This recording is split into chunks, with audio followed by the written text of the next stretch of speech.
الحمد لله وحده والصلاة والسلام على من لا نبي بعده لا نبي بعده ولا رسول بعده لا رسول بعده ولا معصوم بعده أما بعد فأعوذ بالله من الشيطان الرجيم بسم الله الرحمن الرحيم الذين يقولون ربنا إننا آمنا فاغفر لنا ذنوبنا وقنا عذاب النار الصابرين والصادقين والقانتين والمنفقين والمستغفرين بالأسحار صدق الله ومن أصدق من الله قيلا اللهم صل على سيدنا ومولانا محمد وعلى آل سيدنا ومولانا محمد وبارك وسلم عليه. گرامی قدر سامعین حضرات محترم، اللہ رب العزت کی رضا حاصل کرنے کی نیت لے کر الحمدللہ ہم جمع ہیں، اور ہمارے جمع ہونے کا مقصد یہ ہے کہ اللہ کرے ہماری دنیا و آخرت کی زندگی اللہ کی نظر میں قیمتی ہو جائے، اور اللہ تبارک و تعالی اس عارضی زندگی کے بدلے میں کبھی نہ ختم ہونے والی زندگی کی خوشیوں سے مالا مال فرما دے. اسی سلسلہ میں تیسرا پارہ سورہ آل عمران اور اس کی آیت نمبر 16 اور آیت نمبر 17 آپ احباب کی خدمت میں تلاوت کی ہے.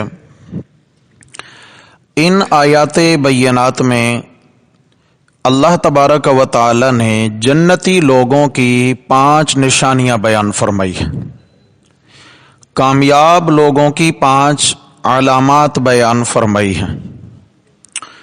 دنیا کے اعتبار سے جس کے پاس مال ہے، جائیداد ہے، کوٹھی ہے، بنگلہ ہے، کمپنی ہے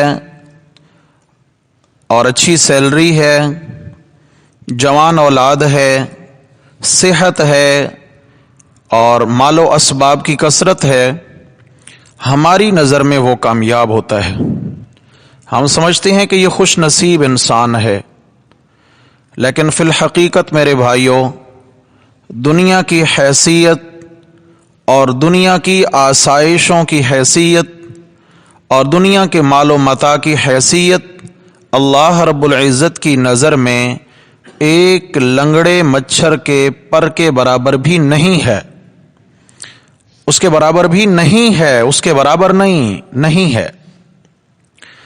اور آخرت جو ہے، جنت اور جنت کی نعمتیں، دنیا کا ان کے ساتھ کیا مقابلہ.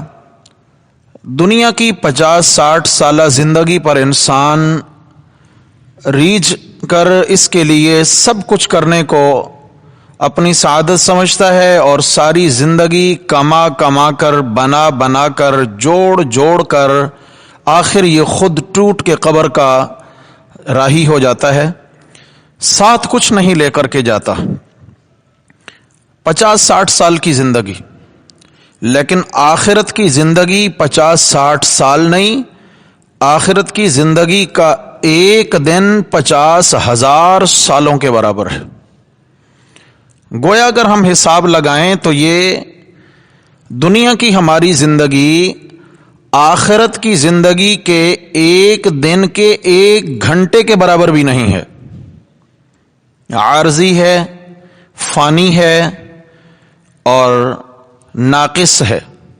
آخرت کی زندگی بھی کامل ہے اور آخرت کی خوشیاں بھی کامل ہیں۔ جسے اللہ جل جلالہ نے خوشیاں نصیب فرما دیں پھر کبھی اسے دکھ دیکھنا نصیب نہیں ہوں گے، اور جسے خدا نہ خواستہ دکھوں کا شکار کر دیا گیا اسے کبھی پھر سکھوں کا سامنا کرنا نصیب نہیں ہوگا۔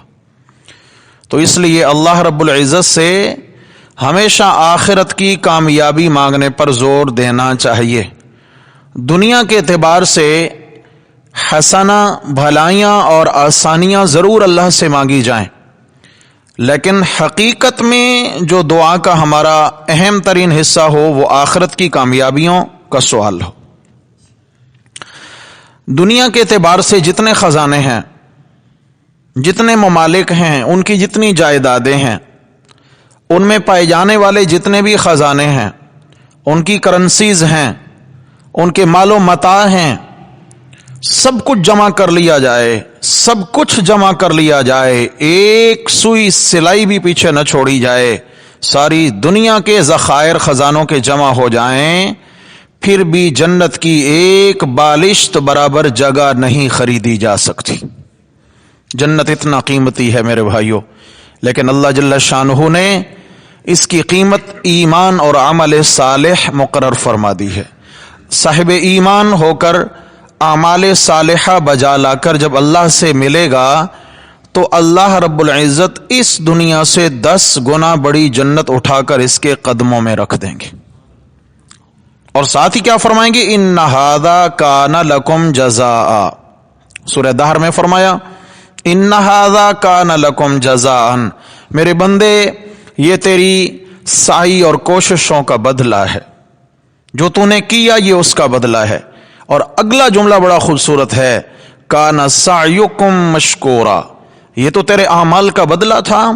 کان سعیکم مشکورا، جو تو نے آج کے دن کی کامیابیاں پانے کے لیے مشقتیں اٹھائی ہیں، جو محنتیں اٹھائی ہیں، مشکورا، ہم اس پر تیرے قدردان ہیں۔ مشکورا، مشکور ہیں، قدردان۔ اللہ اکبر، اللہ اکبر۔ صبح ہوتی ہے، شام ہوتی ہے، یوں ہی زندگی تمام ہوتی ہے۔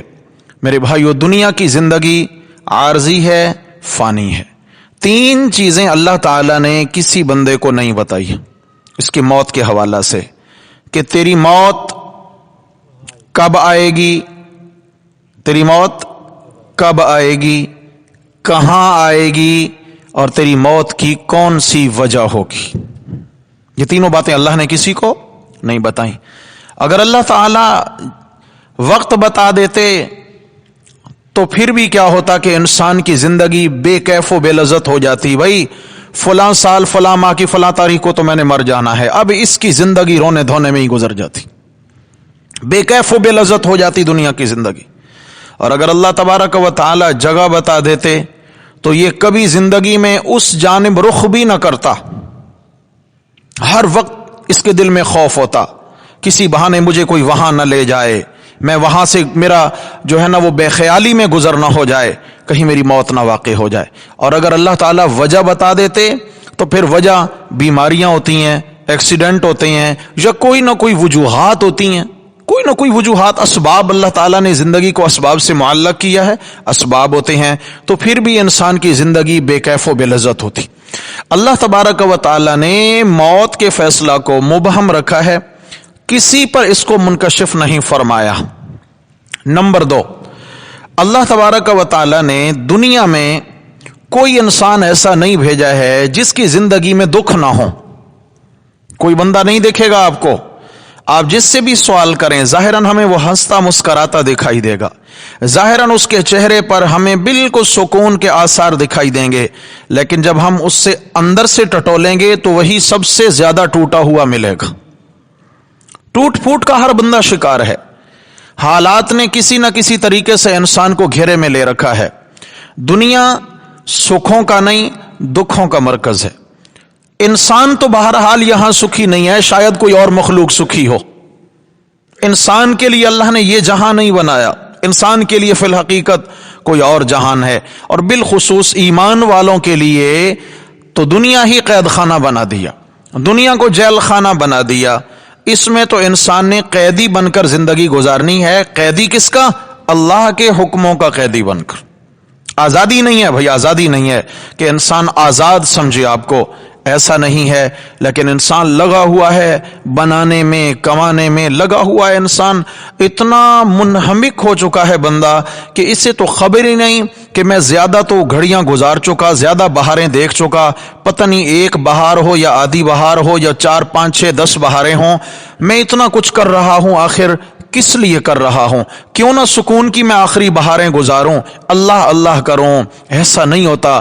انسان کی طبعی طور پر دنیا کے ساتھ اللہ تعالیٰ نے ایک طبیعت کو جوڑ دیا ہے، اس کی چاہت کو لگا دیا ہے دنیا کے ساتھ. یہ طبعی طور پر، اور اسی کا نام امتحان ہے، اسی کا نام امتحان ہے. اللہ اکبر. آگاہ اپنی موت سے کوئی بشر نہیں، ساما 100 برس کا پل بھر کی خبر نہیں. اچانک چلتے چلتے چلتے جواں سال ہوتا ہے، انتقال ہو جاتا ہے. اچانک پتہ ہی نہ چلا موت کی وجہ کیا بنی. رات کو سوئے اور صبح کو سورج دیکھنا نصیب نہ ہوا، صبح دیکھنا نصیب نہ ہوئی. لوگ پوچھتے ہیں، پہلا سوال یہی ہوتا ہے بھئی کیا ہوا تھا؟ پہلا سوال یہی ہوتا ہے، کیا بھئی وقت پورا ہو گیا تھا. بہانہ کوئی بھی ہو، اصلاً تو وقت پورا ہو گیا. ابھی دادا جی لاٹھی ٹیکتے ٹیکتے صحن میں گھوم رہے ہوتے ہیں، ابا جی سفید ریش ابھی تک زندہ بیٹھے ہوتے ہیں کہ جوان سال بیٹا پوتا دنیا سے جا چکا ہوتا ہے. میرے بھائیوں، یہ کیا ہے؟ اللہ رب العزت کی طرف سے آنے کی ترتیب تو ہے مگر جانے کی کوئی ترتیب نہیں، جانے کی کوئی ترتیب نہیں ہے. اللہ کی اپنی فصل ہے، جہاں سے چاہے جون سا پودا کاٹ لے، اس کی اپنی فصل ہے، اس کی اپنی کھیتی ہے. اللہ اکبر، اللہ اکبر.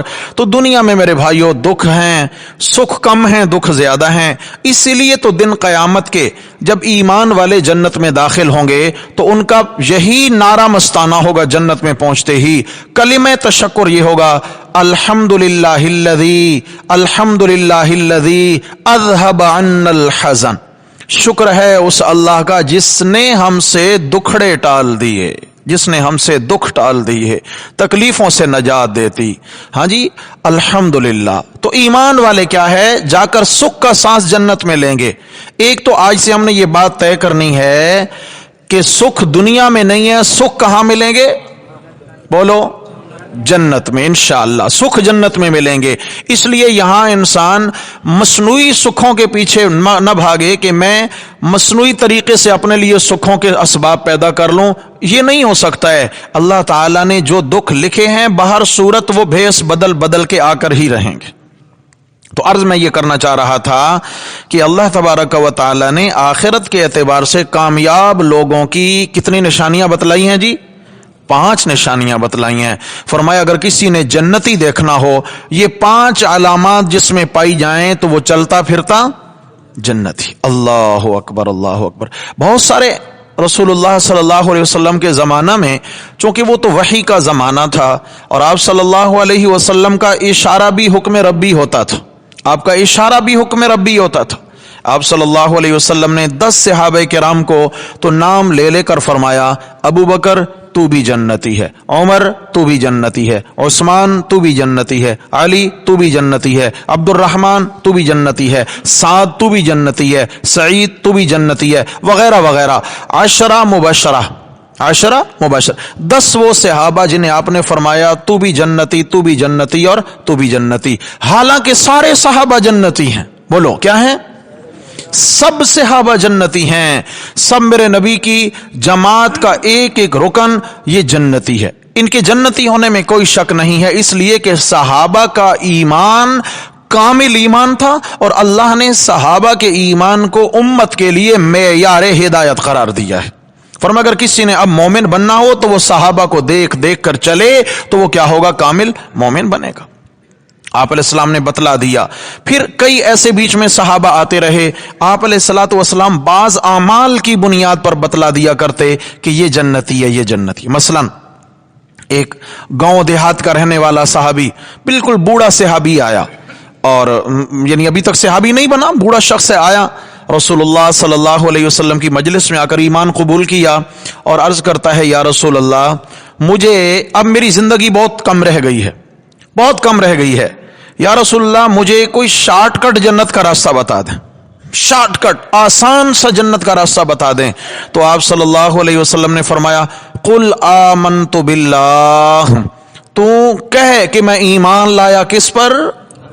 یعنی یہاں حکم ہے کہ اپنا ایمان کامل بنا لے، تیرے ایمان میں کوئی سقم اور کمزوری نہ ہو۔ اس کے بعد 5 وقت کی نماز ادا کر، اگر تیرے پاس مال ہے تو زکوٰۃ دے، اگر تیرے پاس مال ہے تو حج کر اور روزے رکھ۔ فرمایا تو ان اعمال کو مضبوطی سے تھام لے تو جنت میں جائے گا۔ اب یہ بوڑھا صحابی اٹھا اور ایک جملہ کہتا جا رہا ہے، واللہ لا ازید علی ھذا ولا انقص، واللہ لا ازید علی ھذا ولا انقص، اللہ کی قسم نہ تو میں اس سے زیادہ کروں گا نہ کم ہونے دوں گا۔ جو میرے نبی نے مجھے تاکید فرما دی، نہ اس میں زیادتی کروں گا نہ زیادتی۔ سو گئے ہیں بھائی؟ جاگ رہے ہیں؟ لگ نہیں رہا، جاگیں۔ سونے کا بہت وقت پڑا ہے، قبر میں انشاءاللہ میرا رب سکون دے تو سوتے رہیں گے۔ ہاں وہاں تو جب فرشتے آئیں گے سوال و جواب ہوگا انشاءاللہ۔ انشاءاللہ ہم قرآن کے طالب العلم ہیں، اللہ کا قرآن ہماری جانب سے فرشتوں کو جواب دے گا۔ کہو انشاءاللہ۔ اللہ تعالی عقیدہ توحید کی برکت سے انشاءاللہ ہماری بخشش فرمائیں گے۔ ہمیں اللہ کی رحمت سے کامل یقین ہے، کامل یقین خدا کی قسم، اور اللہ اپنی رحمت سے ہمیں قبر کے عذاب سے محفوظ فرمائیں گے۔ اور پھر اس کے بعد فرشتہ کیا کہے گا؟ سو جا جیسے دلہن سکون سے سوتی ہے، سو جا دلہن کے سونے جیسا سو جا۔ تو کہاں سوئیں گے بھائی؟ یہاں دلہنے مت بنے، ٹھیک ہے جی؟ انشاءاللہ اللہ تعالیٰ جنت میں اور قبر میں انشاءاللہ راحت کی نیند نصیب فرمائیں گے۔ تو توجہ ہے، اللہ تعالیٰ سب کو جزائے خیر عطا فرمائے۔ آپ سے محبت ہے، میں نہیں چاہتا ہوں کہ کوئی بات میرے آپ سے مس ہو جائے، اور کوئی بھی ایسی کام کی بات کہ جس کو لے کر ہم آخرت میں کامیاب ہو سکیں۔ اللہ کرے کوئی بھی ایسی پتے کی بات ہم سے رہ نہ جائے، آمین کہیں۔ چلیے توجہ ہے اب، ماشاءاللہ۔ تو عرض یہ کرنا چاہتا تھا کہ اللہ تبارک و تعالی نے، بات کہاں تھی ہماری؟ ہاں دیکھا بوڑھے صحابی نے کیا کہا کہ واللہ لا ازید علی ھذا ولا انقص، مجھے اللہ کی قسم جو حکم مجھے اللہ کے نبی نے کر دیا میں اس میں زیادتی۔ ایک بوڑھا صحابی، ایک بوڑھا شخص، گاؤں دیہات کا رہنے والا، ان پڑھ شخص، ایک لمحہ کے لیے رسول اللہ صلی اللہ علیہ وسلم کی مجلس میں آیا ہے اور اس کو مسئلہ سمجھ میں آ گیا کہ دین اتنا ہی ہے جتنا میرے نبی نے بتایا ہے، میرے نبی کے بتانے کے علاوہ اگر میں اضافہ کروں گا تو وہ دین، بولو وہ دین۔ ہاں مسئلہ معلوم ہو گیا کہ بدعات یہ دین نہیں، میرے نبی کی بغاوت ہے، دین میں اضافہ کرنا میرے نبی کی بغاوت۔ صحابی یہ کہتا ہوا جا رہا ہے، آپ علیہ السلام نے فرمایا اگر کسی نے دنیا میں چلتا پھرتا جنتی دیکھنا ہو تو اس بوڑھے کو دیکھ لو، جنتی۔ کوئی تو خاصیت تھی، یہ استقامت علی الدین جو ہے نا، ان الذین قالوا ربنا اللہ ثم استقاموا، اللہ کو استقامت چاہیے۔ ایسے نہیں ہے کہ ایک دن تو ایمان کمال پہ، اگلے دن جو ہے نا کسی اور سے متاثر ہوا بیٹھا ہے، پھر تیسرے دن کسی اور طبقے سے متاثر ہو گیا، پھر کسی اور انجینئر سے متاثر ہو گیا، اور پھر میڈیا کی زد میں آ کر روزانہ کی بنیاد پہ اس کا نیا عقیدہ، نیا دین اور نیا مذہب بن رہا ہے۔ تو میرے بھائیو، ایسا دین اللہ کو قابل قبول نہیں ہے۔ ایمان بنائیں اور ایمان پہ لوہے کی طرح جم جائیں، ڈٹ جائیں۔ لوہے کی لٹ میں جس طرح خم نہیں ہوتا ہے، ایسے ہی پھر اس کے ایمان میں کوئی خم اور تزلزل نہیں ہونا چاہیے۔ ان الذین قالوا ربنا اللہ ثم استقاموا۔ خیر عرض کر رہا تھا، اللہ تعالیٰ ہر ایک کو جنت نصیب فرمائیں۔ تو جنتی لوگوں کی کتنی نشانیاں ہیں جی؟ 5 اس آیت میں۔ سب سے پہلے تو اللہ تعالیٰ نے جنت میں جانے کا ایک نسخہ بتایا، فرمایا الذین، یہ جنتی لوگ ہیں، الذین یقولون ربنا، وہ جو کہتے رہتے ہیں اننا آمنا، اے ہمارے رب ہم ایمان لا چکے۔ معلوم ہوا ایمان بنیاد ہے جنت میں جانے کی۔ آمنا، ہم ایمان لا چکے۔ نمبر 2 فاغفر لنا ذنوبنا، اب ہمارے گناہ معاف فرما دے، ہمارے گناہ بخش دیجئے میرے اللہ۔ کیوں؟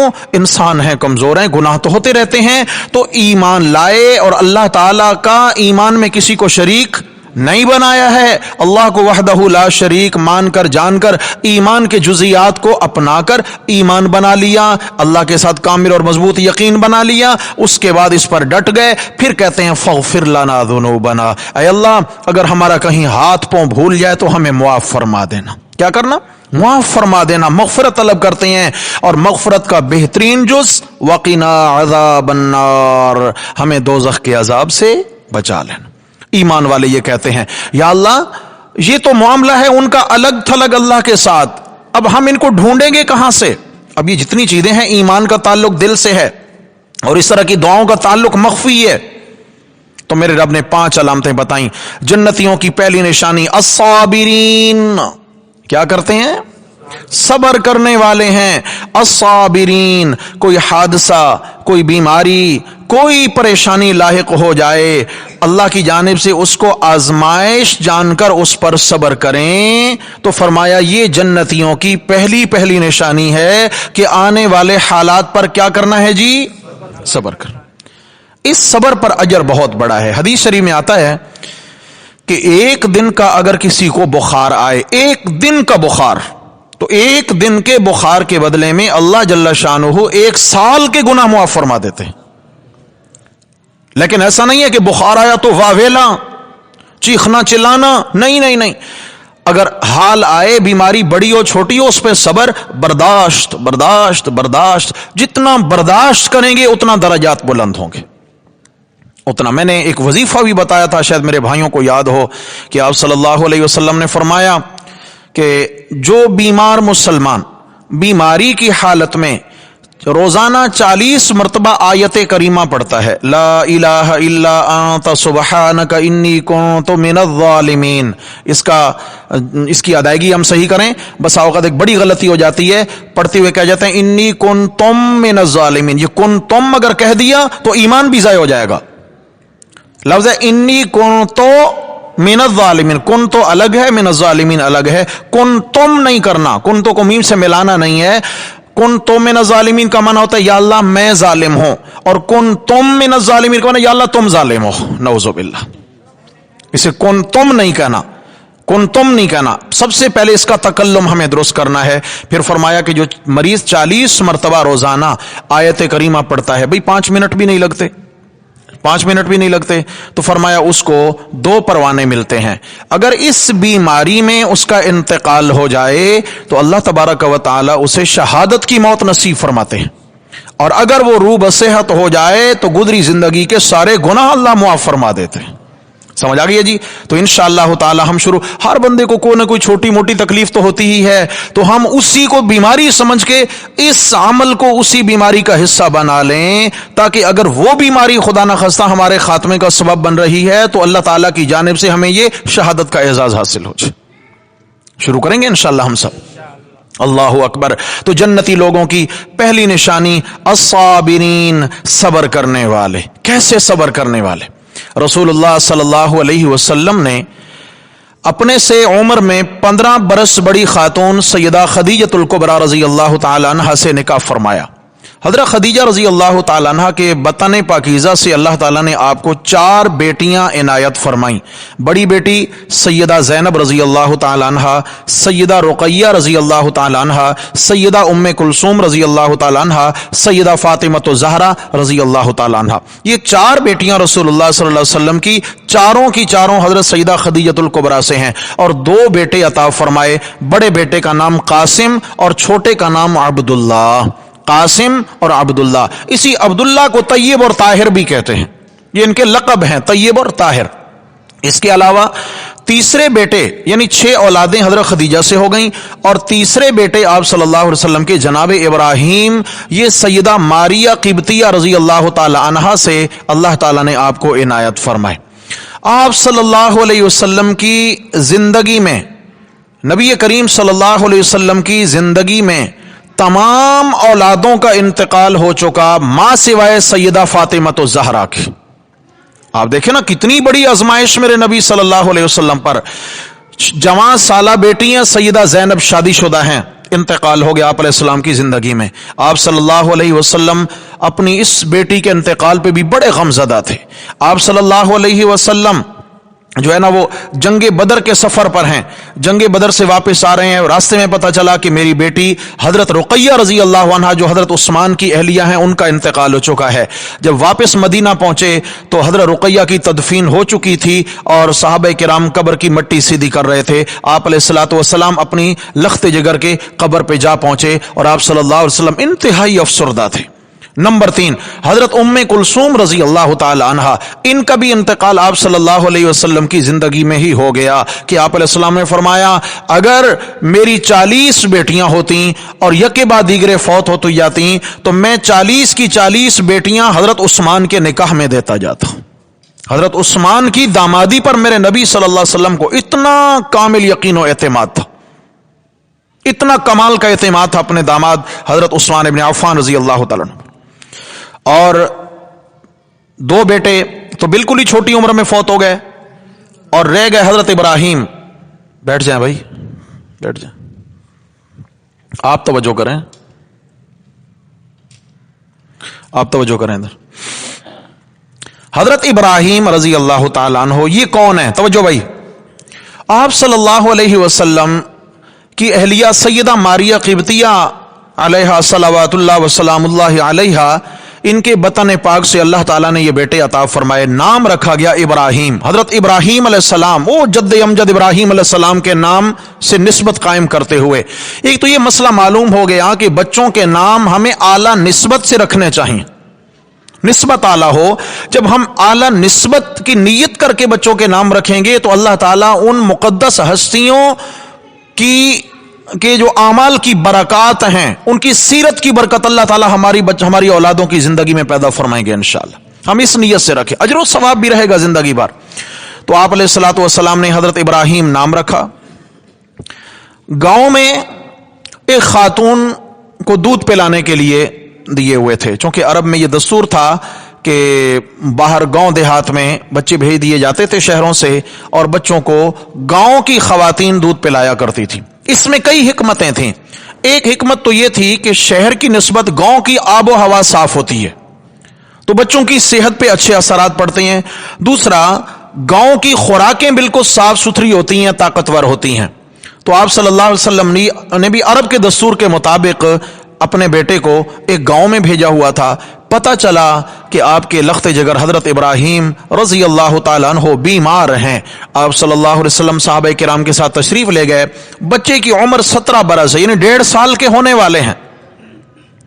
نبی کریم صلی اللہ علیہ وسلم کی گود میں بچے کو دیا گیا۔ جو ہی آپ علیہ الصلوۃ والسلام کی گود میں بچہ آیا، نبی علیہ السلام اپنے ہاتھوں میں لیا، والنفس تکاکاؤ، بس اللہ کی تقدیر غالب آ گئی، وقت پورا ہو گیا۔ عین اسی وقت حضرت ابراہیم رضی اللہ تعالیٰ عنہ کی روح پرواز ہونے لگی۔ ایک تو میرے بھائیوں مسئلہ یہ ثابت ہو گیا کہ رسول اللہ صلی اللہ علیہ وسلم کو بھی اللہ نے کسی کی موت و حیات کا اختیار نہیں دیا۔ موت و زندگی کا اختیار کس کے پاس ہے؟ کس کے پاس ہے؟ تو حضرت شیخ عبد القادر جیلانی رحمہ اللہ کے پاس ہوگا؟ پھر کسی بڑھیا کے بیٹے کو زندہ کر سکتے ہیں؟ ہمیں کہانیاں بنی ہوئی ہیں میرے بھائیو، اپنا ایمان عقیدہ درست رکھیے۔ یہ گمراہ کن سوچیں ہیں۔ موت و حیات کا مالک صرف کون ہے؟ چنانچہ آپ صلی اللہ علیہ وسلم نے ہاتھوں میں لیا، روح پرواز ہو گئی تو آپ صلی اللہ علیہ وسلم رو پڑے۔ بتقاضے بشری آپ علیہ السلام کی آنکھوں سے آنسو بہنے لگے، آنسو گرے۔ تو ایک صحابی نے حضرت عبد الرحمن رضی اللہ تعالیٰ عنہ، انہوں نے پوچھ لیا انت یا رسول اللہ، اللہ کے محبوب آپ بھی روتے ہیں؟ آپ ہمیں تو صبر کی تلقین کرتے ہیں، آپ بھی روتے ہیں؟ آپ نے فرمایا انہا رحمتن، عبد الرحمن یہ آنسوؤں کا بہنا اللہ کی رحمت کی نشانی ہے۔ کسی بھی غم میں آنسوؤں کا نکل آنا دل کی نرمی کی علامت ہے، اللہ کی رحمت کی علامت۔ آنسو بہانا یہ گناہ نہیں، آنسو بہانا یہ اللہ کی، بولو بھائی، رحمت۔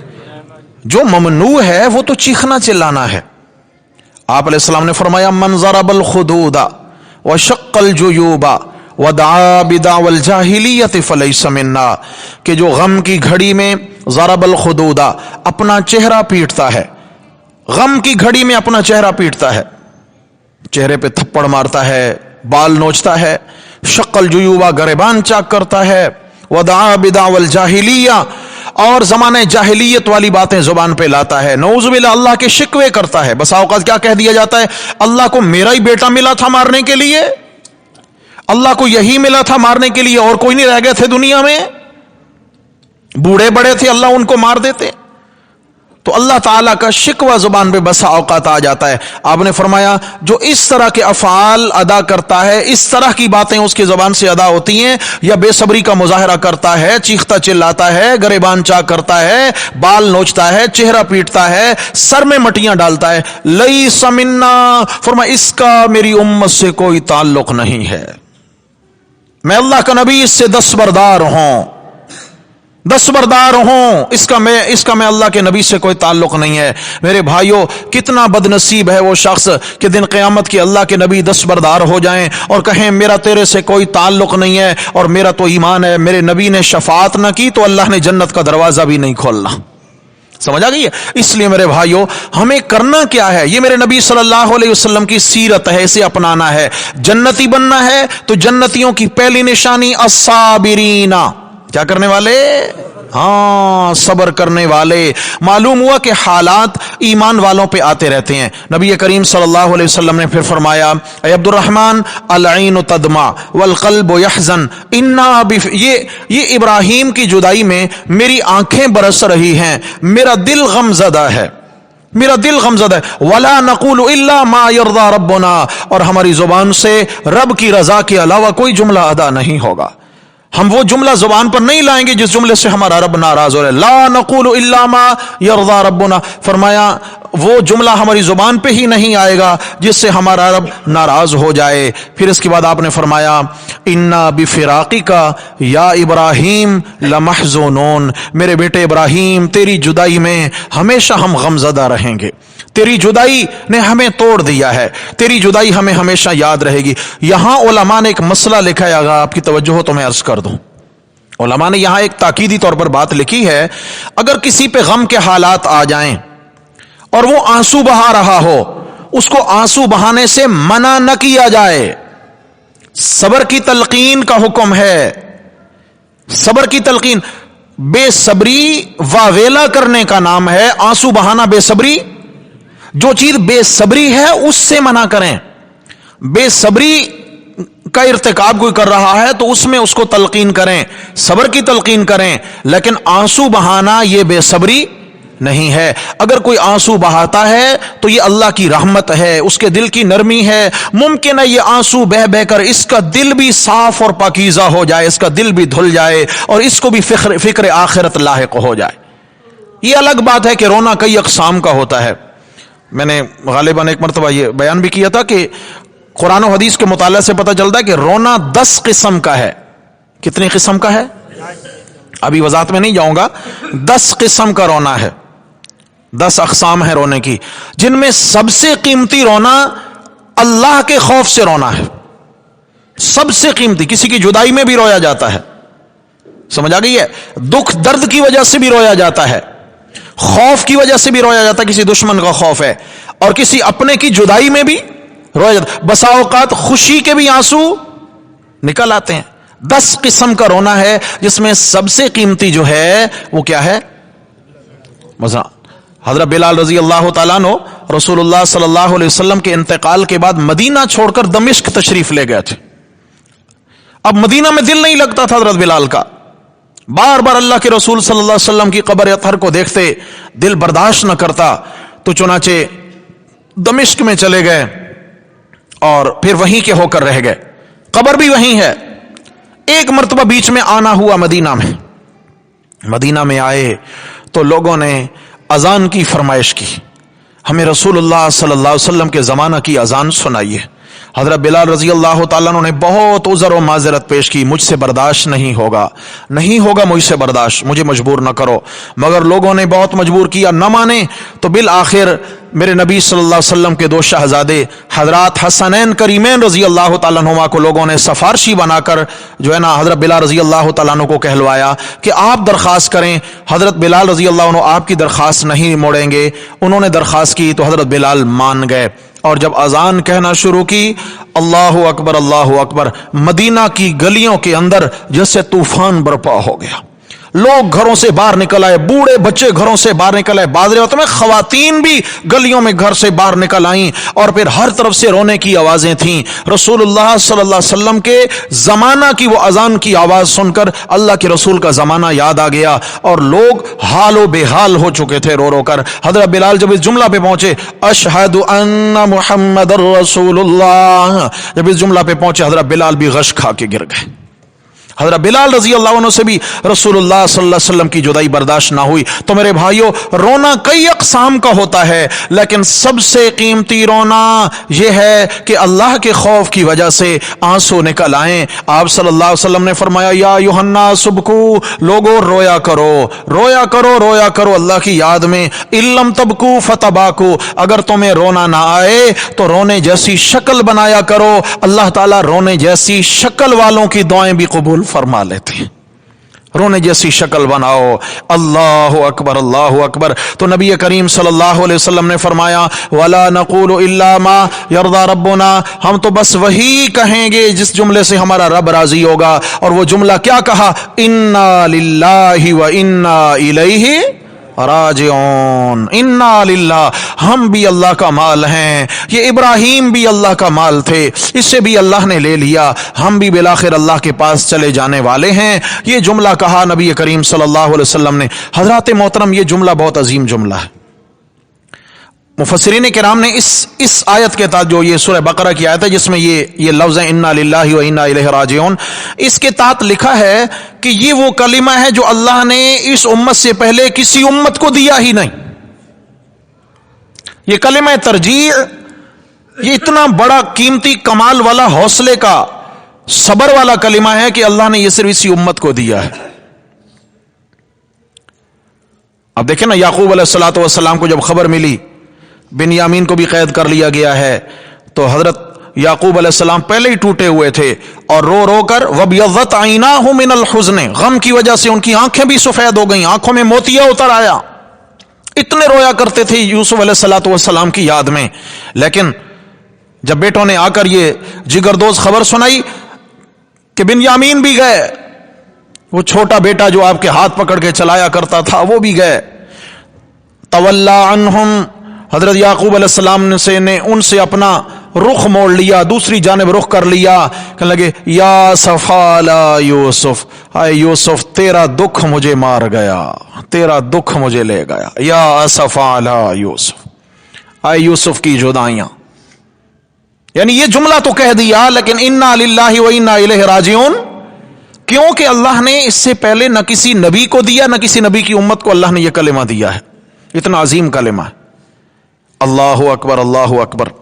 تو عرض میرے بھائیو یہ کر رہا تھا, صبر ہمیشہ مصیبت پر ہوتا ہے, اور مصیبت کیا ہے؟ ایمان اور تکلیف. میری طرف دیکھیں, ایمان اور تکلیف, ایمان اور آزمائش, یہ بھائی بہن ہیں آپس میں, یہ مل کے رہیں گے آپس میں. ایسا نہیں کہ ایمان ہے تو آزمائش نہ آئے, یہ کبھی نہیں ہو سکتا. ایمان ہوگا تو آزمائش آئے گی. سورہ عنکبوت کی پہلی آیت میں اللہ تعالیٰ نے فرمایا, الف لام میم احسب الناس ان یترکوا ان یقولوا آمنا وهم لا یفتنون. فرمایا لوگوں نے کیا تصور کر رکھا ہے کہ وہ کہیں گے ہم ایمان لائے, وهم لا یفتنون, پھر ان کی آزمائش نہیں کی جائے گی. نہیں نہیں نہیں نہیں, ایمان اور آزمائش ضروری ہے. رسول اللہ صلی اللہ علیہ وسلم نے فرمایا کہ جس کا جتنا ایمان کا میرے ساتھ رشتہ مضبوط ہوگا, وہ اتنا ہی زیادہ آزمائشوں کے لیے, دکھوں کے لیے تیار رہے. جتنا ایمان مضبوط اتنا آزمائشیں بڑی آئیں گی.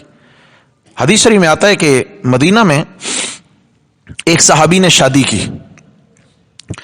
شادی کو کئی مہینے گزر گئے, بہت آسودہ حال زندگی گزر رہی تھی, خوبصورت زندگی, میاں بیوی کا آپس میں بڑا پیار محبت, آپس میں بڑی دل لگی اور بہت اچھے حالات شوہر کی خدمت میں لگی ہوئی ہیں. ایک دن شوہر نے کہا اپنی بیوی سے کہ آپ نے میری بہت خدمت کی ہے, آپ نے میری بہت کمال خدمت کی, آپ نے, میں آپ سے راضی ہوں, میں آپ سے راضی ہوں. یہاں یہ بات روکے, میں بیچ میں ایک اور بات کرتا چلوں. میں آپ سے راضی ہوں, مجھ سے مانگو جو مانگنا ہے. کس وجہ سے شوہر راضی ہوا؟ میری مائیں بہنیں بیٹیاں بھی سن رہی ہیں.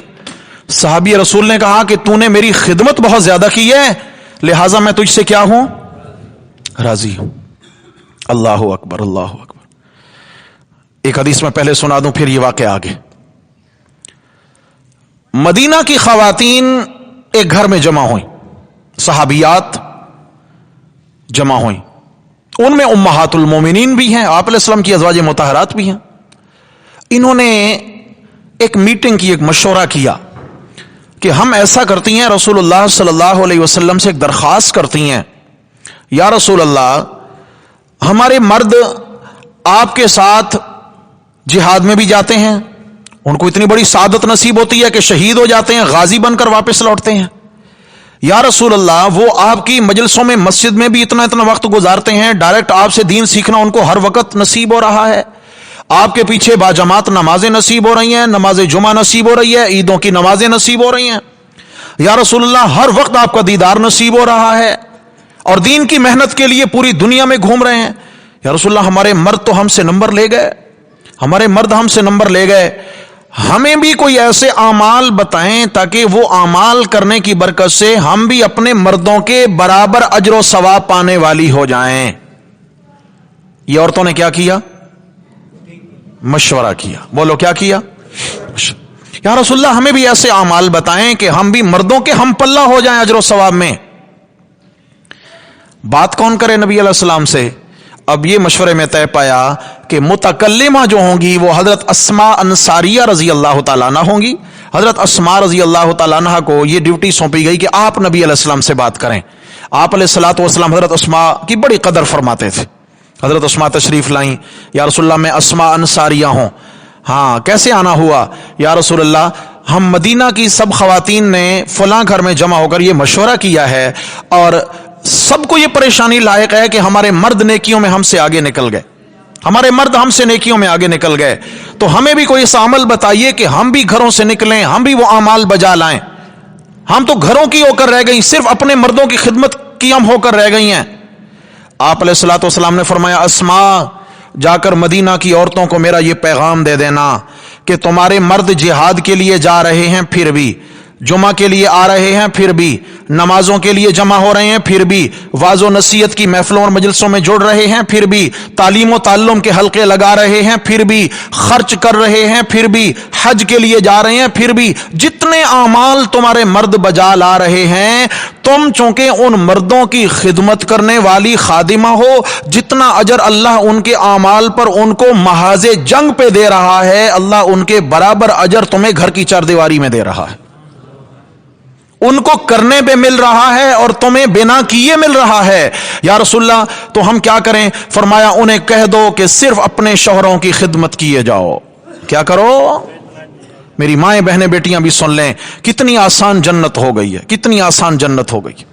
نبی کریم صلی اللہ علیہ وسلم نے فرمایا ایما امرات اذا صلت خمسها وصامت شهرها وطاعت بعلها وحفظت فرجها، کہ کوئی بھی مسلمان خاتون جب یہ کام کرتی ہے، نمبر ایک اذا صلت خمسها، 5 نمازیں وقت پر ادا کرتی ہے کوئی بھی مسلمان خاتون، صامت شهرها، رمضان کے فرض روزے رکھتی ہے مسلمان خاتون، نمبر 3 طاعت بالہا، اپنے شوہر کو راضی رکھتی ہے، اپنے شوہر کا دل نہیں دکھاتی ہے، اپنے شوہر کی نافرمانی نہیں کرتی ہے، اپنے شوہر کی ہمیشہ اطاعت گزار بن کر رہتی ہے، نمبر 4 حفظت فرجہا، اور اپنی عزت کی نگہبان بن کر رہتی ہے، اپنی عزت پہ آنچ نہیں آنے دیتی۔ فرمایا اللہ دن قیامت کے اس خاتون کے لیے جنت کے 8 دروازے کھول دیں گے۔ کتنے عمل بتائے جنت کے لیے؟ مسلمان بی بی کے لیے جنت بڑی آسان ہو گئی ہے، 5 نمازیں وقت پہ پڑھ لے، سال کے بعد رمضان کے روزے رکھ لے، روزانہ کی بنیاد پر اپنے شوہر کی خدمت میں کمی نہ آنے دے، اس کے دکھ میں اس کے سکھ میں شریکہ بن کر رہے، اس کے ساتھ دینے والی ہو اور ہمیشہ اس کا دل بندھانے والی ہو، اس کو حوصلہ دینے والی ہو، اس کی ممد و معاون بنے، اور اس کے علاوہ شوہر جب گھر میں نہیں ہے تو پھر عورت نہیں مرد بن جائے، جب مرد گھر میں نہیں تو عورت کیا بن جائے؟ نہیں سمجھے میں کیا کہنا چاہتا ہوں؟ سمجھ آ گئی ہے؟ پھر اپنی عزت کی محافظ بن جائے تو اللہ تعالیٰ کو اس عورت پہ اتنا کرم ہوا، اتنا رحم آیا کہ اللہ نے اس کے لیے جنت کے 8 دروازے الاؤ کر دیے، جس سے جی چاہے جنت میں داخل ہو جائے۔ جنت کے 8 دروازے۔ خیر، یہ گھر میں آپ ہیں، ہم ہیں، مہمان آتے رہتے ہیں، عموماً مہمان آتے ہیں گھر میں، تو کیا ہوتا ہے جی، گھر کا مرد مہمان کو لے کر، دوست کو، عزیز کو لے کے آیا، مہمان خانے میں بٹھایا اور گھر میں جا کر اس کی خدمت کے لیے، اکرام کے لیے بول دیا کہ مثال کے طور پر بھائی چائے بنا دیں، کھانا بنا دیں، پانی دے دیں، کچھ بھی کر دیں. تو گھر کی خاتون نے، بیوی نے، بیٹی نے، بہن نے، ماں نے، گھر کی جو بھی خواتین ہیں، جس خاتون نے بھی مہمان کی خدمت میں کچھ نہ کچھ حصہ ڈالا، جتنا بھی حصہ ڈالا، کسی نے چائے بنا دی، کسی نے کھانا بنا دیا، کسی نے برتن رکھ دیے، کسی نے دسترخوان دے دیا، کسی نے کچھ کیا، جس خاتون نے جتنا بھی حصہ ڈالا، اللہ تعالیٰ جتنا اس مرد کو مہمان کی خدمت پر اجر عطا فرمائیں گے، اس کے برابر اللہ گھر کی تمام خواتین کو اجر عطا فرمائیں گے. گھر کی تمام خواتین کو اللہ تعالیٰ اجر عطا فرمائیں گے. تو میری بہنیں، میری مائیں، میری بیٹیاں، جنت بڑی آسان ہے. اللہ تعالیٰ راضی ہونے میں دیر نہیں کرتے ہیں. کتنے آسان کام ہیں، ان میں کرنا صرف کیا ہے، گھر کے مرد کا ساتھ دینا ہے. کیا کرنا ہے جی؟ ہاں، گھر کے مرد کا ساتھ دینا ہے. واپس آ جائیے. صحابیہ عورت سے شوہر نے کہا کہ اتنے مہینے ہماری شادی کو گزر گئے، آپ نے میری بڑی خدمت کری، آپ نے کبھی میرا دل نہیں دکھایا، آپ نے ہمیشہ میرا ساتھ دیا، میری زندگی تو نے جنت بنا دی. مانگ، کیا مانگتی ہے؟ آج جو منہ سے نکالے گی میں تجھے دینے کے لیے تیار ہوں. تو بیوی نے کہا مجھے آپ سے اور کچھ نہیں چاہیے، میں نے آپ کی بڑی خدمت کی ہے، بڑا ہمارا اچھا وقت گزرا، مجھے آپ سے طلاق چاہیے. بولو، طلاق چاہیے، آپ کے ساتھ مزید میں نہیں رہنا چاہتی ہوں. شوہر تو دنگ رہ گیا کہ یہ کیسا مطالبہ کر دیا آپ نے، ہمارے درمیان کبھی کوئی ایسی انبن نہیں ہوئی، ہمارے درمیان کبھی کوئی تلخ کلامی نہیں ہوئی، میں نے کبھی آپ کو جھڑکا تک نہیں ہے، اور آپ نے کبھی مجھے موقع نہیں دیا. تو یہ طلاق، ایک دم سے طلاق اور گھر اجاڑنے کی بات آپ نے کر دی. بیوی نے کہا مجھے کوئی تفصیلات نہیں دینی آپ کو، مجھے آپ کے ساتھ نہیں رہنا، مجھے آپ سے طلاق چاہیے اور ابھی کے ابھی چاہیے. شوہر نے کہا کہ ایسا ہے، ہماری زندگی اپنی نہیں ہے، یہ اللہ کی امانت ہے، اور ہم رسول اللہ صلی اللہ علیہ وسلم کے ہیں غلام. ہمارے آقا جیسے حکم فرمائیں گے ہم اس حکم کو بجا لائیں گے. اللہ کے نبی تشریف فرما ہے، چلتے ہیں مسجد نبوی شریف میں، اور آپ صلی اللہ علیہ وسلم سے جا کر ہم پوچھ لیتے ہیں، جیسے آپ علیہ السلام نے فرمایا ہم اس پہ عمل کریں گے. اگر طلاق کا بولا تو میں طلاق دے دوں گا، اگر منع کیا تو آپ مان جائیے گا. چل پڑے میاں بیوی دونوں. راستے میں جاتے جاتے کوئی پتھر تھا یا گڑا، تو شوہر کا پاؤں الجھا، گرے اور پاؤں کی ہڈی ٹوٹ گئی. صحابی کے پاؤں کی ہڈی ٹوٹ گئی.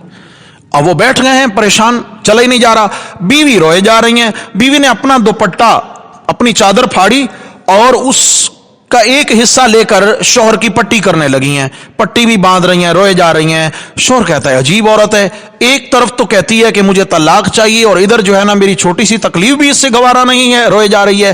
اب اس نے اٹھایا، شوہر نے کہا چلیے اللہ کے رسول صلی اللہ علیہ وسلم کا حجرہ مبارک قریب ہے. تو بیوی نے کہا نہیں، آگے نہیں جائیں گے، اب ہمیں واپس جانا ہے گھر، مجھے آپ سے طلاق نہیں چاہیے. سمجھ میں آ گئی یہ بات؟ مجھے آپ سے طلاق نہیں چاہیے. صحابی نے کہا کہ مجھے یہ راز سمجھ نہیں آیا کہ آخر اس کی بڑی وجہ کیا تھی، آپ یہاں تک لے آئیں، اتنی بڑی مجھے تکلیف پہنچ گئی اور آپ کہتی ہو کہ اب طلاق نہیں چاہیے. نہیں، واپس چلیں. جب واپس گھر میں پہنچے، پھر شوہر نے مطالبہ کیا کہ مجھے اپنے اس بیانیے کی وضاحت دیجئے، آپ نے کیوں اتنا بڑا قدم اٹھایا؟ تو بیوی نے کہا اصل معاملہ یہ تھا کہ میری آپ کی شادی کو اتنے مہینے، مثلا 6 ماہ گزر چکے، روایت میں آتا بھی 6 ماہ ہے، 6 ماہ گزر چکے تھے میری آپ کی شادی کو، اور ان 6 مہینوں میں نے کبھی نہیں دیکھا کہ آپ پہ کوئی آزمائش آئی ہو، میں نے کبھی نہیں دیکھا کہ آپ بیمار ہوئے ہوں، میں نے کبھی نہیں دیکھا کہ آپ کو کوئی تکلیف پہنچی ہو، آپ کی زندگی بڑی پرسکون ہے اور جناب علی خوش و خرم آپ جی رہے ہیں. تو مجھے خطرہ لاحق ہونے لگا کہیں میں کسی منافق کے نکاح میں تو نہیں ہوں. مجھے اپنے ایمان کے لالے پڑ گئے کہ خدا نخواستہ کوئی تکلیف نہیں، کوئی پریشانی نہیں، ایمان اور آزمائش تو آپس میں ایک ساتھ چلتے ہیں، اور خدا نخواستہ میں کسی منافق کے نکاح میں تو نہیں ہوں. اس لیے میں نے اس پریشانی کا اظہار کر دیا کہ مجھے طلاق چاہیے، کہیں میرا آپ کے ساتھ رہ کے ایمان نہ ضائع ہو رہا ہو. میں نے طلاق کا مطالبہ کر دیا، لیکن جاتے ہوئے جو یہ آزمائش آئی اور آپ کو یہ پاؤں کی ہڈی ٹوٹنے کی تکلیف پہنچی ہے، تو میرے دل نے گواہی دی نہیں، آپ پر آزمائش آ گئی ہے، آپ واقعی اللہ کے سچے مومن ہیں. بیویاں شوہروں کی آزمائش کی انتظار نہ کریں. ہاں، ہر بیوی یہ نہ انتظار کرے کہ میرے شوہر کی ٹانگ ٹوٹے گی تو تبھی میں اس پہ ایمان لاؤں گی. ایسے نہیں ہے، ایسے نہیں ہے.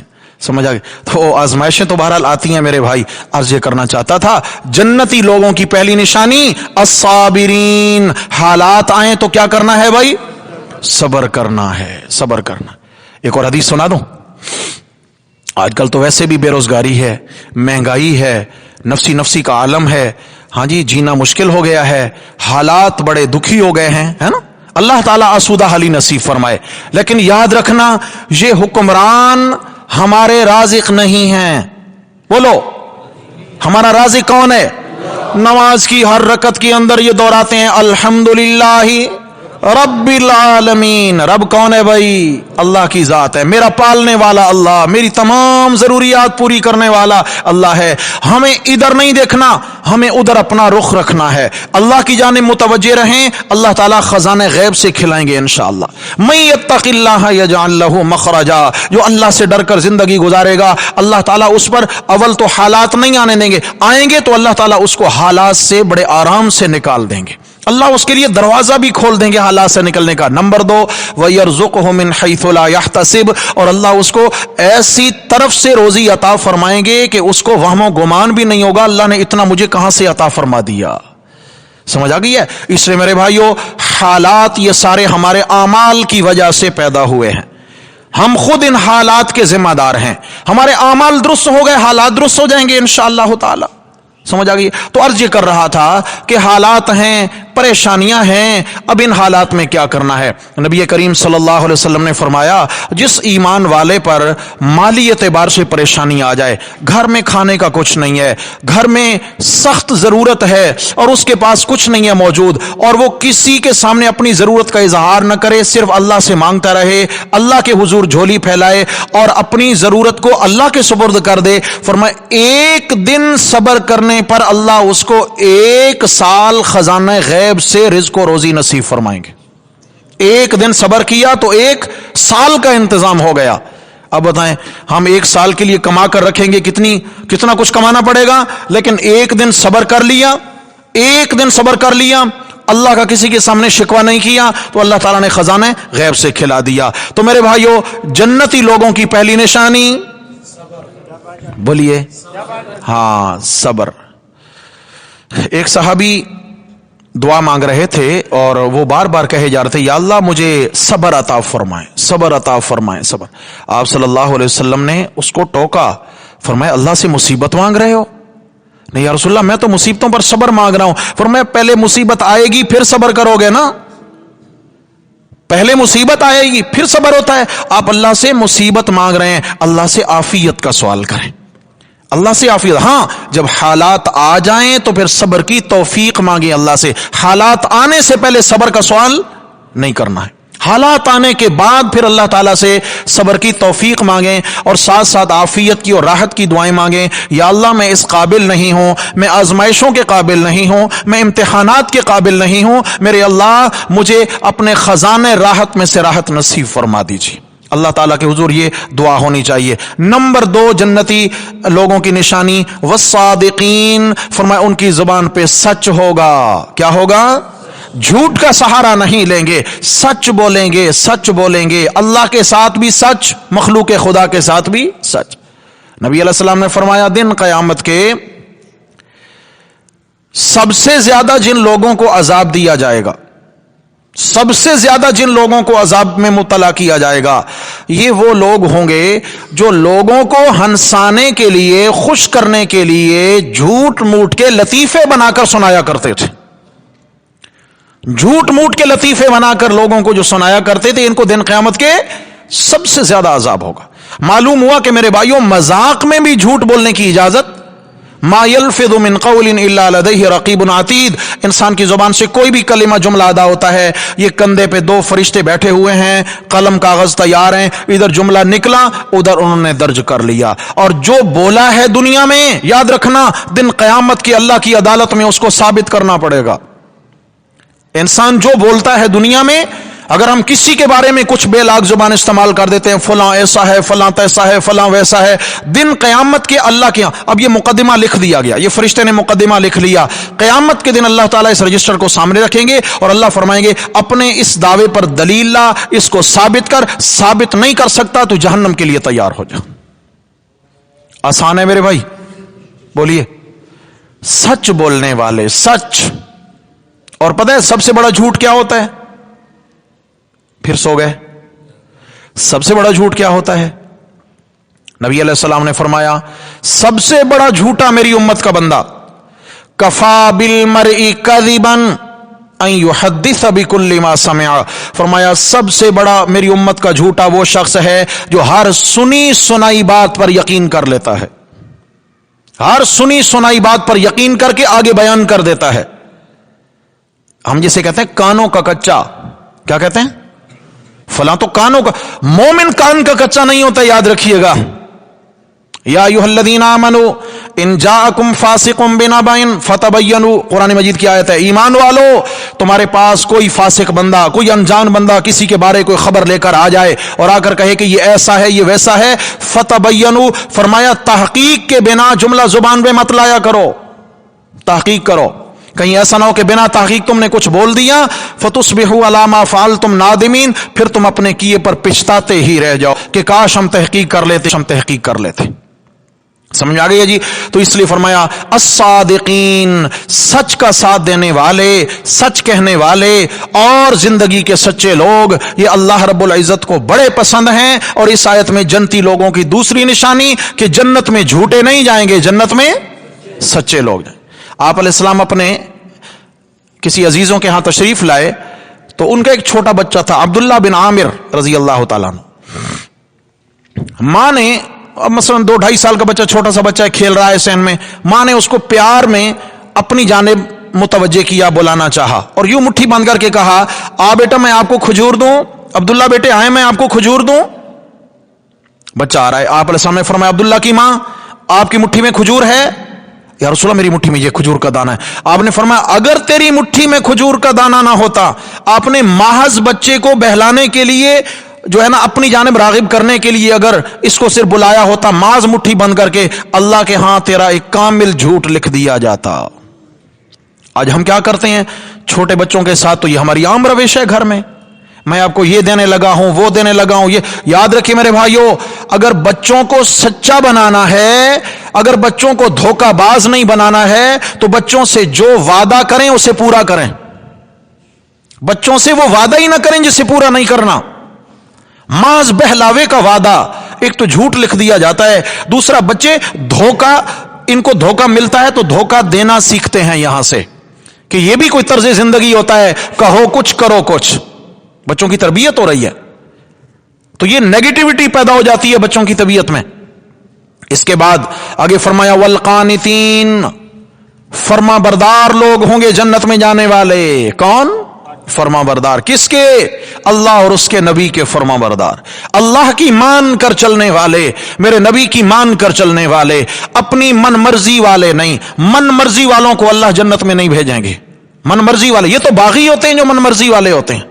القانتین, قانتین کا دوسرا معنی علماء نے کیا ہے نماز میں خشوع و خضوع رکھنے والے. نماز میں خشوع و خضوع کیا ہوتا ہے بھائی؟ خشوع و خضوع, خشوع و خضوع کا ادنا درجہ سمجھیے گا کہ نماز میں جب کھڑے ہیں نگاہیں اگر سجدے کی جگہ قیام میں ہونی ہیں, جیسے مسئلہ ہے کہ قیام میں ہیں تو نگاہیں کہاں ہوں گی؟ سجدے کی جگہ. اور جب رکوع میں ہیں تو نگاہیں کہاں ہوں گی؟ قدموں کی طرف. سمجھ آ گئی ہے؟ اور جب سجدے میں ہیں تو نگاہیں ناک کی جانب ہوں گی, اور جب بیٹھے ہوئے ہیں تو نگاہیں گود میں ہوں گی. اب سمجھیے نماز کی ان کیفیات میں جب نگاہ اپنے محل سے ہٹتی ہے, ایک شخص قیام کی حالت میں ہے اور وہ سجدے میں نگاہ تھی مگر وہ دائیں بائیں کنکھنیوں سے یوں کر رہا ہے, دیکھ رہا ہے, تو اب اس کی نگاہ جب جائے سجدہ سے اپنے مستقر و محل سے ہٹی ہے تو یہ نہ سمجھے کہ میری نگاہ یہاں سے ہٹ گئی, اللہ کی نگاہ رحمت اس سے ہٹ جاتی ہے. اللہ کی نگاہ رحمت ہٹ جاتی ہے میرے بھائیوں, اس لیے کہ اللہ تعالیٰ نہیں چاہتے کہ بندہ کھڑا میرے سامنے ہو, بات میرے ساتھ کرے, متوجہ کہیں اور ہو.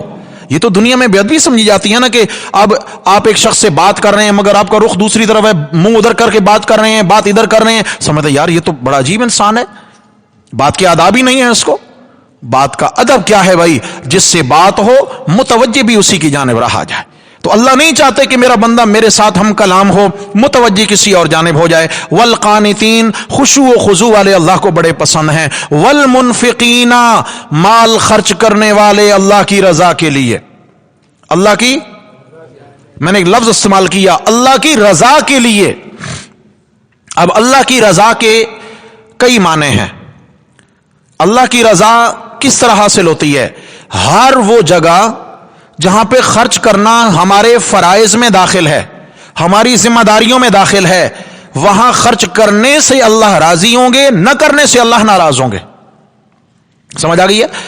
اور فرائض تو نہیں ہیں مگر ترغیبات بہت زیادہ ہیں احادیث میں کسی مقام پہ خرچ کرنے کی، وہاں خرچ کرنے سے اللہ ہم سے راضی ہوں گے۔ جیسے حدیث میں آتا ہے کہ 5 ایسے مقامات ہیں جہاں پہ بندہ مال خرچ کرتا ہے تو اس کو اجر بھی ہوگا اور اللہ اس سے حساب نہیں لیں گے اس مال کا جتنا بھی خرچ کر دیا۔ کتنے مقامات ہیں بھائی؟ 5۔ نمبر 1، اپنے والدین پر جتنا بھی خرچ کریں گے اللہ اس کا حساب، ہائے ہائے ہائے، اللہ ہمیں توفیق نصیب فرمائے۔ بیچارے بوڑھے ماں باپ کتنا کھا لیں گے، کتنا پہن لیں گے، کتنا خرچ کر ڈالیں گے، انہوں نے کیا کرنا ہوتا ہے؟ جو اولاد کی جانب سے ملتا ہے بچا بچا کے رکھتے ہیں، پھر اسی اولاد پہ خرچ کرتے ہیں۔ ماں باپ کا تو یہ دل ہوتا ہے، ماں باپ تھوڑی شاہ خرچیوں والے ہوتے ہیں۔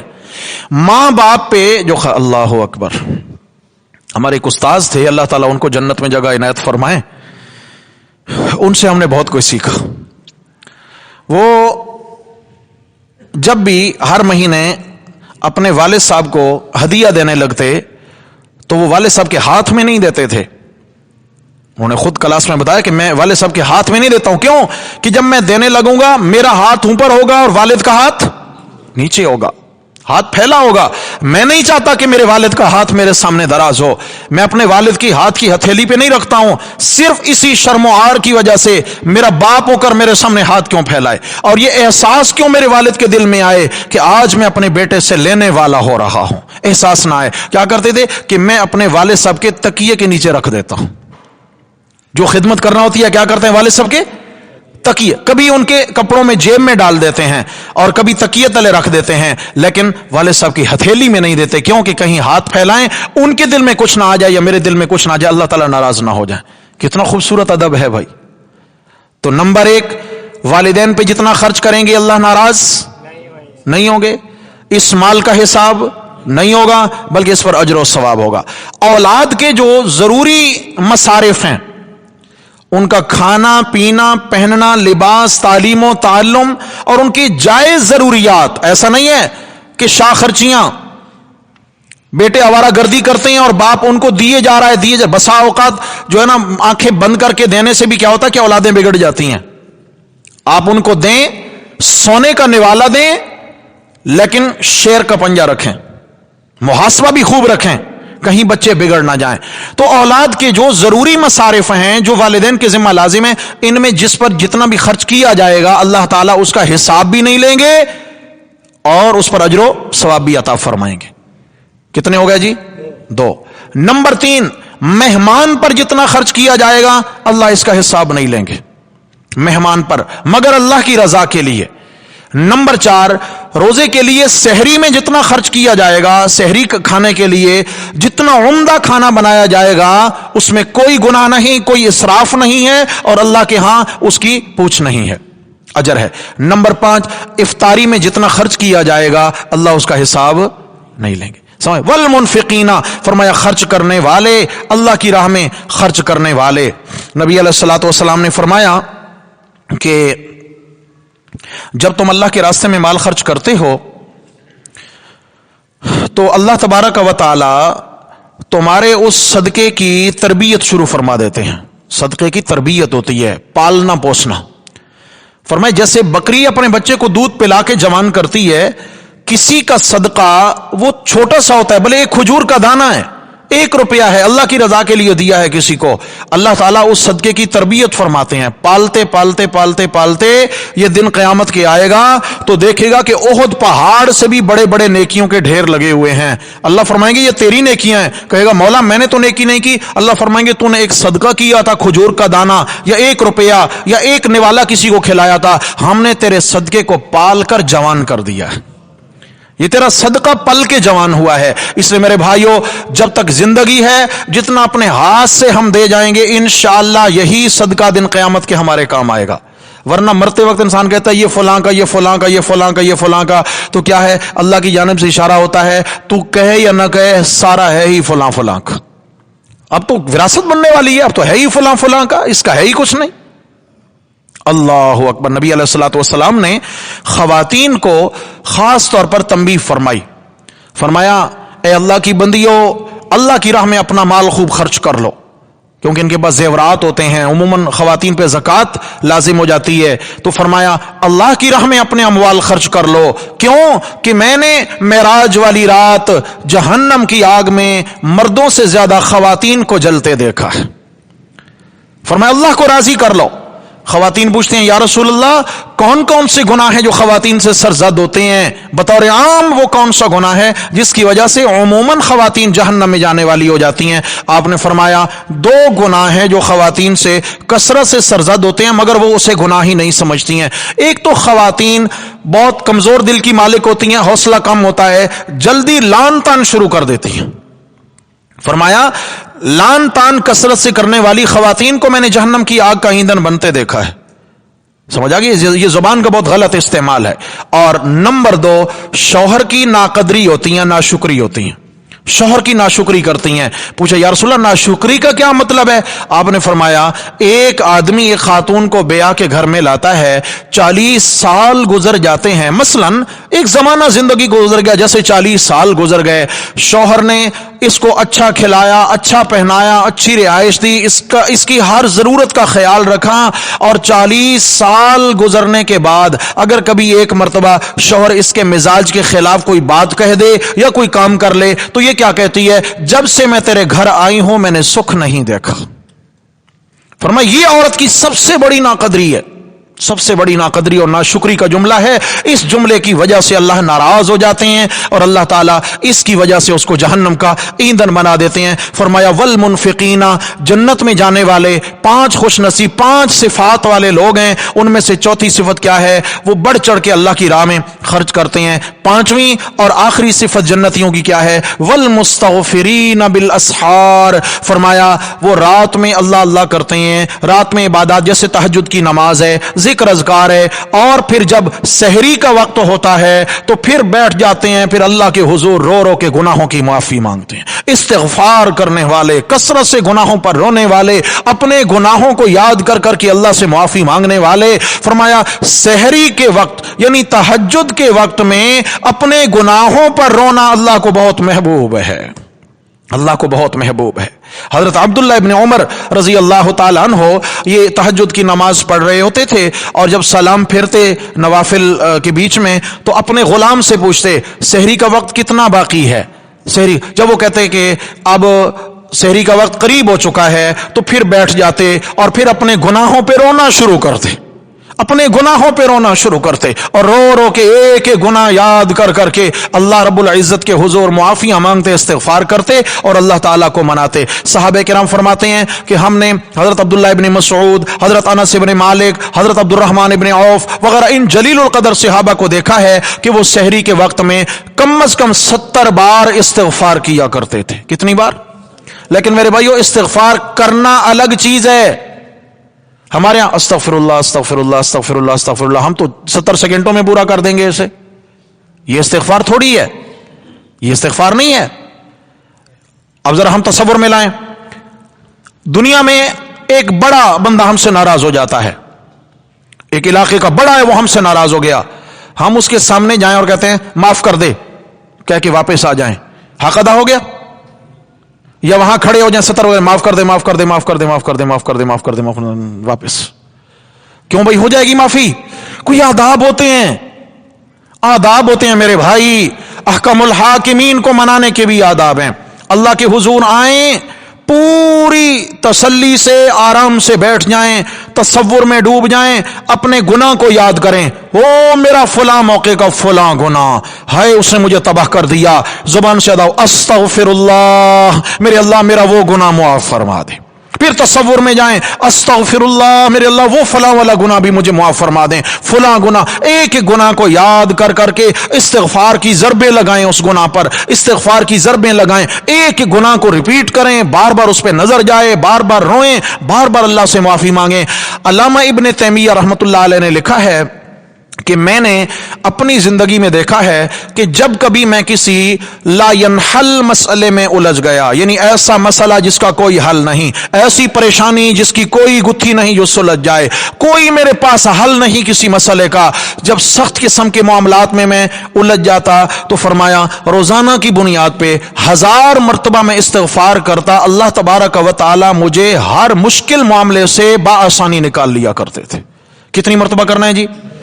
بٹن والی تسبیح لے لیں اور پورے تصور سے، پوری یکسوئی سے ایک جگہ بیٹھ کر تصور میں ڈوب جائیں، ایک ایک گناہ کو یاد کر کر کے استغفر اللہ سے اللہ تعالیٰ سے معافی مانگیں۔ اس کا مطلب کہ اے اللہ میں معافی چاہتا ہوں، استغفر اللہ، اے اللہ میں معافی چاہتا ہوں، میرے اللہ میں معافی چاہتا ہوں۔ اس طرح کریں، پھر دیکھیں زندگی میں سکون کیسے آتا ہے۔ کیوں؟ ہمارے حالات کب بگڑتے ہیں؟ جب ہمارے اللہ تعالیٰ سے تعلقات بگڑتے ہیں۔ حالات کب بگڑتے ہیں بھائی؟ جب اللہ سے تعلقات بگڑتے ہیں۔ ہمارے کسی سے تعلقات بگڑیں گے، سب سے پہلے اس پر ہم اپنے گھر کا دروازہ بند کر دیں گے، بھائی تعلقات ختم ہیں، آنا جانا ختم، لین دین ختم، اس کی ہر خیر اور بھلائی کی سوچ اب ادھر سے ختم، تعلقات خراب ہو گئے۔ ایسے ہی جب اللہ گناہوں کی وجہ سے ناراض ہوتے ہیں تو اللہ تبارک و تعالی رحمت کے، برکت کے، سکون کے، راحت کے، آرام کے دروازے بند کر دیتے ہیں۔ تعلقات خراب ہو گئے، خیر کے سارے دروازے بند ہو گئے۔ اور جب انسان اللہ تعالیٰ سے تعلقات ٹھیک کرتا ہے، گناہ اللہ سے معاف کراتا ہے، اپنی زندگی میں سے گناہوں کا کچرا نکال جب باہر کرتا ہے، تو پھر کیا ہوتا ہے؟ جب زندگی میں سے کچرا ختم تو پھر راحت کے پھول کھلنا شروع ہو جاتے ہیں، پھر برکتیں آنا شروع ہو جاتی ہیں، پھر ایک ایک کر کے اللہ تعالیٰ خیر کے دروازے کھول دیتے ہیں، اللہ راضی ہو جائے، سارے معاملات آسان ہو جاتے ہیں۔ تو میرے بھائی اس لیے فرمایا کہ جنتیوں کی 5ویں علامت ہے والمستغفرین بالاسحار، نیند قربان کر کے سحری کے وقت میں اٹھ کر تہجد کے وقت میں تہجد ادا کر کے پھر اللہ سے گناہوں پہ رونا شروع کرتے ہیں۔ اس وقت دکھلاوا نہیں ہوتا، کوئی دیکھنے والا نہیں ہوتا ہے، معاذ اللہ ہی کی نظر ہوتی ہے۔ اور اللہ تعالیٰ کی رحمت کا یہ وقت بڑا عجیب ہے۔ فرمایا رات کی آخری پہر میں اللہ کی رحمت آسمان دنیا سے نیچے اتر آتی ہے، اور اللہ تعالیٰ کی رحمت پکار کر کہتی ہے حل من مستغفر فاغفر له، اب ہے کوئی گناہوں سے معافی مانگنے والا، میں اللہ کی رحمت اسے گھر چل کے بخشنے آ گئی ہوں۔ اور ادھر سے آہیں نکل رہی ہوں، ادھر سے دعائیاں ہو رہی ہوں، میرے اللہ گناہوں سے تھک گیا ہوں، میرے اللہ گناہوں نے توڑ دیا ہے، میرے اللہ گناہوں میں الجھ گیا ہوں، معاف فرما دے۔ میرے بھائیوں صلح میں دیر ہوگی؟ بولیے۔ تو یہ 5 علامتیں اور نشانیاں خداوند قدوس نے بیان فرما دی ہیں 3 پارہ کے اندر کہ جنت میں جانا چاہتے ہیں ان 5 صفات کو اپنے اندر پیدا کر لیں۔ ہم سب انشاءاللہ کوشش کریں گے جی۔ نمبر 1 صفت کیا تھی؟ جب حال آ جائے تو کیا کرنا ہے؟ صبر کا مظاہرہ کرنا ہے۔ نمبر 2 ہمیشہ سچ کا ساتھ دینا ہے۔ نمبر 3 ہمیشہ اللہ اس کے رسول کا فرمانبردار بن کر رہنا ہے، اپنی مرضی اور خواہش پرستی کے پیچھے نہیں جانا۔ والمنفقین، اللہ رزق حلال دیں تو اپنی وسعت سے بڑھ کے اللہ کی راہ میں خرچ کرنا ہے۔ نمبر 5 پھر کیا ہے؟ گناہ تو ہوتے رہتے ہیں، ان پر اللہ کے حضور رونا ہمیں آ جائے، ہم رونا سیکھ جائیں، رو رو کے اللہ سے معافی مانگنا سیکھ جائیں، انشاءاللہ ہمارا کام بن جائے گا۔ دعا ہے اللہ جل شانہ ہم سب کو ان اعمال کی توفیق نصیب فرمائیں، اللہ تعالیٰ اپنی رحمت والا معاملہ فرمائیں۔ استغفر اللہ واتوب الیہ، آخر دعوانا ان الحمد للہ رب